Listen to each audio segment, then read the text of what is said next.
आज हम लोग नीट 2023 का एक और क्वेश्चन देखेंगे। क्वेश्चन दिया है on balancing the redox reaction the coefficients of a b c respectively will be, मतलब ए बी और सी जो हम लोग ने ब्लू कलर से जो हाईलाइट किया ना, ये ए बी सी, ये इसका कोफिशिएंट जो यहाँ पे ये क्या होगा, ये हम लोग को फाइंड आउट करना है।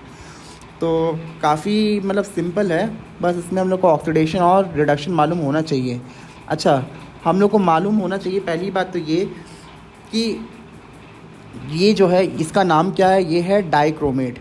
डाइक्रोमेट हुआ, पर मैंगनेट हुआ, डाइक्रोमेट आयन है या फिर पर मैंगनेट आयन है, ये स्ट्रॉन्ग ऑक्सीडाइजिंग एजेंट होता है। These are the strong oxidising agent. अच्छा, ऑक्सीडाइजिंग एजेंट मतलब क्या होता है, जो दूसरों को करे ऑक्सीडाइज लेकिन खुद को करे रिड्यूस, तो इसका क्या है होगा, रिडक्शन। रिडक्शन किसका, इसका अंडरगो रिडक्शन, अंडरगो रिडक्शन। तो ऑक्सीडेशन किसका होगा, इसका होगा SO3-2 का, इसका क्या हो जाएगा, ऑक्सीडेशन। ये बात सबको क्लियर हुई यहाँ तक? अगर हो गई तो अच्छी बात है, ठीक है। तो हम लोग रिएक्शन को हाफ फॉर्मेट में देखेंगे, मतलब हाफ रिएक्शन देखेंगे। पहली रिएक्शन हमारी आती है, डाइक्रोमेट को लेते हैं। डाइक्रोमेट क्या है, Cr2O7 2-, ये किस में कन्वर्ट हो रहा है, Cr+3 में। इसमें क्रोमियम का ऑक्सीडेशन नंबर क्या होगा, ये हम लोग फाइंड आउट करते हैं। तो ऑक्सीडेशन नंबर फाइंड आउट करने के लिए क्या है, हम लोग को यहाँ पे क्रोमियम के कितने एटम है, 2 हैं। ऑक्सीडेशन नंबर फाइंड आउट करना है, हम लोग को मालूम नहीं, so let it be x, ठीक। अच्छा, ऑक्सीजन का कितना चार्ज होता है, -2। कितने एटम इसके हैं, 7, तो 7 × -2 is equals to overall charge इस पर कितना है, -2, तो यहाँ -2 लिख देंगे, ठीक। 2x plus minus minus 2x - 14 is equals to -2, 2x is equals to 14 - 2, 2x is equals to 12, so x will be is equals to what, 6। तो x की यहाँ पे इसका ऑक्सीडेशन नंबर क्या हो जाएगा, 6, ठीक है। अच्छा, ये इसमें कितना डिफरेंस आ रहा है, यहाँ पे 6 है, यहाँ पे कितना है, 3 है, तो कितने का डिफरेंस हुआ, 3 का।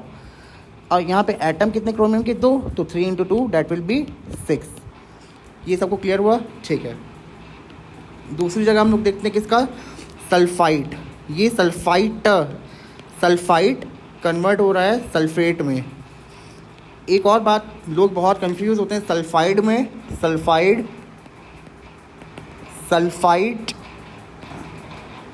एंड सल्फेट में,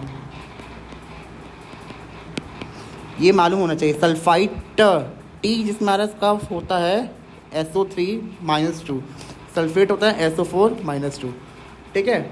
अच्छा, जैसे हम लोग इसमें सेंट्रल एटम का ऑक्सीडेशन नंबर निकाले, वैसे इसमें भी हम लोग को सेंट्रल एटम का ऑक्सीडेशन नंबर निकालना है। तो सल्फाइड मतलब टी वाला जो है, सल्फाइड का ऑक्सीडेशन नंबर क्या हो जाएगा, हम लोग को फाइंड आउट करना, लेट इट बी x, चूँकि एक एटम है तो हम लोग x सिर्फ लिखेंगे।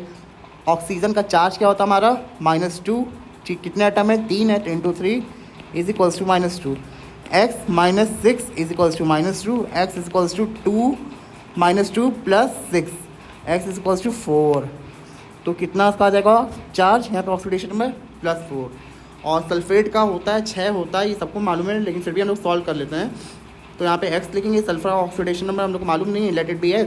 ऑक्सीजन का चार्ज -2, कितने एटम है, 4 है, 2 × 4 is equals to -2, x - 8 is equals to -2, x is equals to 8 - 2, x is equals to 6।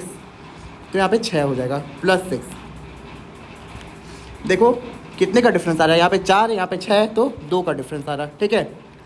अब कुछ नहीं करना, सीधी सी बात, जो नंबर आया इसका, मतलब जो नंबर इसका आ रहा है, जो नंबर इसका आ रहा है, दोनों को एक्सचेंज कर दो, दोनों को क्रॉस मल्टीप्लाई कर दो, मतलब इसका 6 यहाँ चला जाएगा और इसका 2 यहाँ आ जाएगा, ठीक है, पहली बात।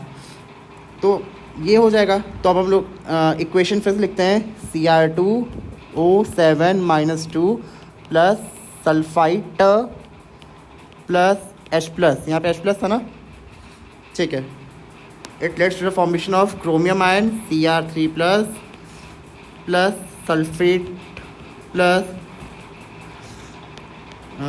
सल्फेट प्लस वाटर, ठीक है। तो क्रोमियम का यहाँ पे जो कोफिशिएंट क्या आ जाएगा, स्टाइक्योमेट्रिक कोएफिशिएंट, यहाँ पे क्या आएगा, हम लोग ने कहा ना कि एक्सचेंज करना है, इसके पास 6 आया तो इसका 6 एक्सचेंज कर दिया यहाँ पे, इसके पास 2 आया तो इसका एक्सचेंज कर दिया यहाँ पे, तो यहाँ पे जो स्टाइक्योमेट्रिक कोएफिशिएंट हो जाएगी वो क्या होगी 2, ठीक है। और यहाँ पे क्या हो जाएगा सल्फाइट, मतलब टी वाला जो है सल्फाइट, यहाँ पे क्या आ जाएगा स्टाइक्योमेट्रिक कोएफिशिएंट, यहाँ पर जाएगा 6, ठीक है। अब बैलेंस और करो, यहाँ पे क्रोमियम के कितने टोटल हो गए हैं, 2 यहाँ पे इसके एटम हो गए और यहाँ पे स्टाइक्योमेट्रिक कोएफिशिएंट कितनी 2, तो 2 2 4, तो यहाँ पे 4 लिख देंगे, ठीक है। अच्छा सल्फ़र देखो यहाँ पे कितने हैं, यहाँ पे 6 हैं, यहाँ पे कितना 1 है, तो यहाँ पे 6 लिख दो। अब ऑक्सीजन देखो कितना हो गया, यहाँ पे कितना है 7 2 14, तो यहाँ पे 14 एटम हो गया ऑक्सीजन के। यहाँ पे सल्फ़र की तरफ से कितना आ रहा है 6 6 18, तो 14 + 18 कितना हो जाएगा 32, ठीक है। यहाँ पे कितना है 24, ठीक है। तो 32 और 24 कितने का डिफरेंस आ रहा है 4 ऑक्सीजन एटम में डिफरेंसेस आ रहे हैं, डिफरेंस आ रहे हैं कितने के 4 के, ठीक है, 4 के डिफरेंस आ रहे हैं, यहाँ लिख दो 4, ठीक है। तो अब देखो बैलेंस हो गया, यहाँ पे ऑक्सीजन कितना हुआ 6 4 24 + 4 32, लेकिन H+ हाइड्रोजन में अब आ गया वेरिएशन, हाइड्रोजन यहाँ पे कितना आ जाएगा, यहाँ पे हुआ 8, यहाँ पे 8, यहाँ पे 1 है, तो यहाँ पे × 8 लिख देंगे, ठीक है। तो अब तुम लोग का जो देखो मेन इक्वेशन क्या है, मेन इक्वेशन ऐसे दी हुई थी ना, A B और C, हम लोग को A B C find out करना था। तो A क्या आ गया हमारा, यहाँ लिखते हैं, A क्या आ गया हमारा 2, B क्या आ गया हमारा, B हो गया हमारा 6, और C क्या हो जाएगा हमारा 8। अच्छा एक और चीज़ को हम लोग को ध्यान में रखना है कि हम लोग जब यहाँ पे क्रॉस मल्टीप्लाई करते हैं, जो हम लोग क्रॉस मल्टीप्लाई यहाँ पे कर रहे हैं 2 और 6 को, इसको हम लोग सिंप्लीफाई कर देंगे, मतलब 2 और 6 आपस में और कट हो जाएंगे। तो देखो ये 2 और 6 कैसे कट होंगे, 2 1 2, 2 3 6, ये सिंप्लीफाइड टर्म हो गया। तो A की वैल्यू ओवरऑल क्या आ जाएगी हमारी 1, B की क्या आ जाएगी 3 और C की हो जाएगी हमारी 8। तो दोनों ऑप्शन हो सकते हैं, ये भी ऑप्शन हो सकता है, ये भी ऑप्शन हो सकता है, तो जो ऑप्शन दिया होगा उस हिसाब से हम लोग आंसर को टिक कर देंगे। तो A की वैल्यू आ गई 1, B की आ जाएगी 3 और C की हो जाएगी 8। Thank you.